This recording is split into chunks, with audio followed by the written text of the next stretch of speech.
প্রিয় শিক্ষার্থী বন্ধুরা, এখন আলোচনা করব চট্টগ্রাম বোর্ড 2019 সালে যে সেন্টেন্স কানেক্টর এসেছিল সেটি নিয়ে। শুরু করার আগে সবার কাছে একটি অনুরোধ রইল, যারা আমার 1 নম্বর প্রেজেন্টেশন ক্লাসটি দেখোনি অবশ্যই দেখে নিবা, কারণ আমি এখানে কানেক্টরের উপরে চমৎকার 12টি নিয়ম দিয়ে দিয়েছি।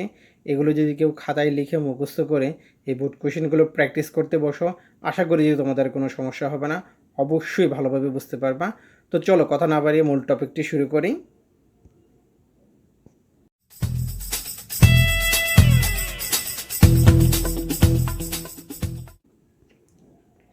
We must be aware of the dangers of smoking.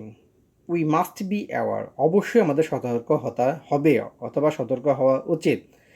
Aware হচ্ছে সতর্ক। of the dangers of smoking, ধূমপানের বিপদ সম্পর্কে। তাহলে সবটা সেন্টেন্সের অর্থ আমি আরেকবার বলি, আমাদের অবশ্যই ধূমপানের বিপদ সম্পর্কে সতর্ক হতে হবে। It is harmful to us in various ways.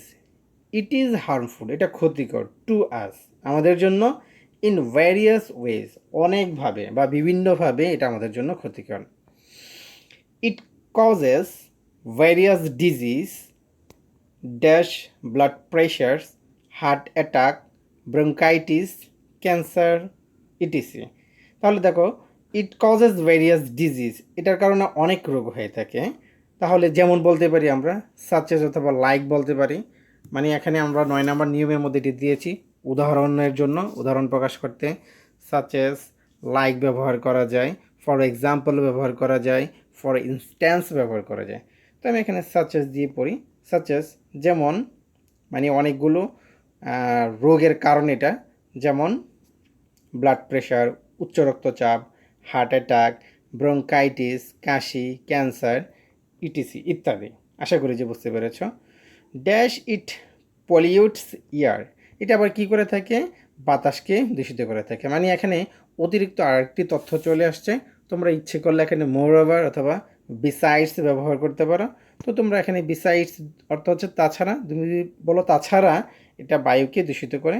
আশা করি যে এটা হয়ে যাবে, আর কোনো এখানে সমস্যা হবে না। সির মধ্যে আসুন, dash smoking causes harm two, এখানে দেখো আরেকটি কানেক্টর চলে এসে অতিরিক্ত তথ্য, এখানে ফার্দার মোর ব্যবহার করব, অথবা তোমরা এখানে এসে মোর ওভারও ব্যবহার করে দিতে পারো, তো কোনো সমস্যা নেই। ফার্দার মোর, আরও, স্মোকিং কজেস হার্ম, ধূমপান আমাদের ক্ষতি করে বা ক্ষতির কারণ, টু ড্যাশ স্মোকার্স, এখানে বলতে পারি নট অনলি স্মোকার, শুধু ধূমপায়ীদেরই স্বাস্থ্য ক্ষতি করে না, dash the non smokers, non smoker যারা রয়েছে, অধূমপায়ী যারা আছে, তাদেরকেও ক্ষতি করে থাকে। তাহলে আমরা নট অনলি অথবা বাট অলসো ব্যবহার করতে পারবো, অথবা বোথ অথবা অ্যান্ড ব্যবহার করতে পারবো। তাহলে প্রথমে যদি তোমরা বোথ ব্যবহার করো, পরবর্তীতে অ্যান্ড ব্যবহার করতে হবে। আবার ওই জায়গায় কিন্তু বাট অলসো দিলে কিন্তু হবে না, নট অনলি ব্যবহার করলে এটার জন্য ফিক্সড হচ্ছে বাট অলসো, আর বোথের জন্য হচ্ছে অ্যান্ড। যদি তোমরা 12 নম্বর নিয়মটি তোমরা ভালোভাবে লক্ষ্য করো, আশা করি যে সমস্যাটির সমাধান হয়ে যাবে, তখন আর কোনো সমস্যা হবে না। তাহলে এটা শুধু ধূমপায়ীদের জন্যই ক্ষতির কারণ না, এটা অধূমপায়ীদের জন্য এটা ক্ষতির কারণ। হু রিমেইনস বাই দ্যাম, মানে তার পাশে যারা থাকে বা তার সাথে যারা থাকে তাদের জন্য একটা ক্ষতির কারণ। আশা করি যে বুঝতে পেরেছ। লাইনটি যদিও একটু পেঁচানো ছিল, এখন আশা করি যে আর কোনো সমস্যা হচ্ছে না। এফের মধ্যে আসো, dash we should give up smoking, তাই আমাদের কি করতে হবে, ধূমপানকে ত্যাগ করতে হবে। তাহলে আমরা 2 নম্বর নিয়মের মধ্যে থেকে আমরা so hence for this reason, এগুলো that is why, therefore, এগুলো ব্যবহার করতে পারি। তো আমরা এখানে সো দিয়ে পড়ি, সো তাই we should give up smoking, আমাদের ধূমপান ত্যাগ করা উচিত। ড্যাশ ইট ইজ, এখানে আমরা বাট দিয়ে পড়তে পারি, কারণ এখানে বিপরীত বাক্য চলে আসছে, এখন পড়লেই বুঝবা।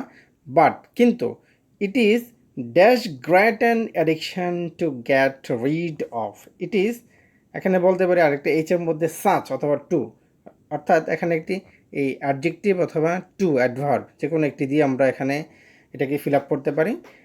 তাহলে এখানে বাট কিন্তু, it is such great an addiction, এটা এত বড় একটা আসক্তি, টু গেট রিড অফ, মানে এটা থেকে মুক্তি পাওয়া খুবই কষ্টকর, এটা এত বড় একটা আসক্তি। এক্ষেত্রে এটি একটি বিপরীত বাক্য, আশা করি যে বুঝতে পেরেছ। Dash nothing is impossible for us, কোনো কিছুই আমাদের জন্য অসম্ভব নয়। এখানে আমরা বাট আরেকটি বিপরীত বাক্য চলে আসছে, এই জন্য আমরা এখানে বাট অথবা হাউএভার ব্যবহার করতে পারি। যেহেতু প্রথমটায় আমরা বাট ব্যবহার করেছি, এখানে তোমরা হাউএভার ব্যবহার করো, দেখতে এগুলো সুন্দর দেখা যাবে। ঠিক আছে, এখানে কীভাবে বিপরীত বাক্য হলো দেখো। তাহলে এই আসক্তিটা খুবই বড়, এটা থেকে মুক্তি পাওয়ার জন্য তো এখানে এসে আরেকটি বিপরীত বাক্য চলে আসছে, nothing is impossible for us, কিন্তু আমাদের জন্য আসলে কোনো কিছুই অসম্ভব নয়। এই ক্ষেত্রে আমরা বাট অথবা হাউএভার ব্যবহার করতেই পারি। যের মধ্যে আসুন, ড্যাশ উই আর ডিটারমাইন্ড, আমরা বলতে পারি ইফ, যদি, এখানে একটা কন্ডিশন, আমরা এটা 7 নম্বর নিয়মের মধ্যে দিয়েছি, শর্ত প্রকাশ এই জাতীয় কন্ডিশন টাইপের। আমরা এখানে যদি ইফ দেই, ইফ উই আর ডিটারমাইন্ড, আমরা যদি আত্মপ্রত্যয় অথবা দৃঢ় সংকল্পবদ্ধ থাকি টু গিভ আপ ইট, থেকে ত্যাগ করার জন্য আমরা যদি দিই দৃঢ়প্রত্যয় বা আত্মপ্রত্যয়ী হই, we can certainly do it, আমরা এটাকে অবশ্যই করতে পারবো। সার্টেনলি অর্থ হচ্ছে অবশ্যই করা। তো আশা করি যে সম্পূর্ণ সেন্টেন্স কানেক্টিভিটি বুঝতে পেরেছ। এর মধ্যেও যদি কোনো প্রবলেম থাকে, অবশ্যই থাকতেও পারে, যদি থাকে অবশ্যই আমাকে জানাবা। আশা করি যে সমস্যার সমাধান হয়ে যাবে। সবাই ভালো থাকো, সুস্থ থাকো, আল্লাহ হাফিজ।